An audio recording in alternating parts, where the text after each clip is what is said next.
Hayagsoon maayong adlaw o maayong gabi.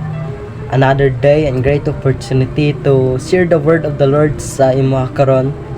And my purpose is to encourage you always. No, it because mo na ang kinahanglan nato sa atong kinabuhi ang kanang encouragement sa matag usa pinaagi sa pulong sa Ginoo. I know nga ang pulong sa Ginoo nga akong i-share sa imuha karon, no, makahatag kinis sa imuha og kanang confidence and makahatag sa imuha og kanang encouragement, no. But before I share the word of the Lord, ako'y kanang gamay nga questions nga ikaw ra jud ang makatubag ani. Sa imong life, naka-experience pa ka og kanang envy or kanang kasina bitaw sa uban yung mga tawo, it because naasalay ka ng mga achievements, naasalay ka ng mga na-accomplish sa ilahang kinabuhi, and gusto ni mo to kanang ma-compete ang katong accomplishment nila nga kinahanglan na apod ka ato. But the Bible says, no, mao ni ang kanang ingon sa pulong sa Ginoo. Ana gani ang pulong sa Ginoo nga makita sa Genesis chapter 30 verse 1. Ana siya, sa dihang wala gayod mga anak si Raquel, na sina siya kang Leah o giingnan niya si Jacob.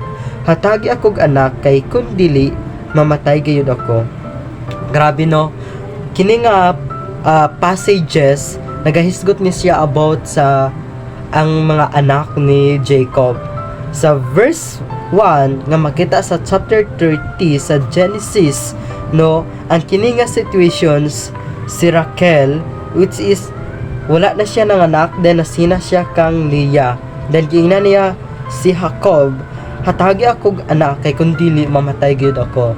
And that's the kanang enviness sa uban nga mga tawo, it because nasina ka sa ilahang mga achievements or kung unsa ang naa sa ilahang nga wala sa imuha, no. And ana gani si Jacob sa verse 2, nasuko si Jacob kang Raquel ug biingon siya, Diyos bagod ako, siya maoy magbuot niya dili ka manganak, no. It because si Jacob, no, naa siya kanang faith sa Ginoo, then gina-response niya kang Raquel nga Diyos bagod ako, it because, no, ang Ginoo siya jud ang makabalo sa tanan and siya jud ang magbuot.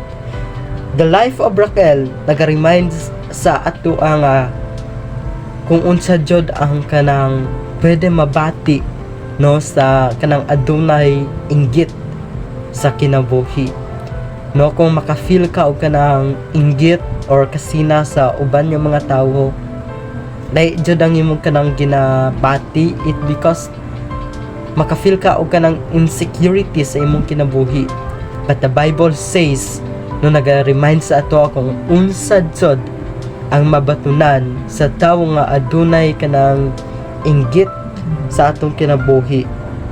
In verse 1 sa chapter 30 sa Genesis, gina-remind ta dili ta mag-inggit or masina sa uban nga mga tawo. It because the life of Raquel, no, naasay kanang insecurities, no, kang Leah, it because adunay mga anak si Leah. And that's the situations nga kinahanglan i-apply nato sa atong kinabuhi. Dili nato kinahanglan ang kanang envy sa atong life, it because ang Ginoo naa sa iyahang kanang full of control, naa sa iyahang authority, siya na ang magbuot sa atong kinabuhi. We know that our God is dili siya unfair and decide siya kung unsa ang atoang mga kinahanglanon sa atong kinabuhi. Nalang tay pagubuhaton, which is maghulata sa right time sa Ginoo.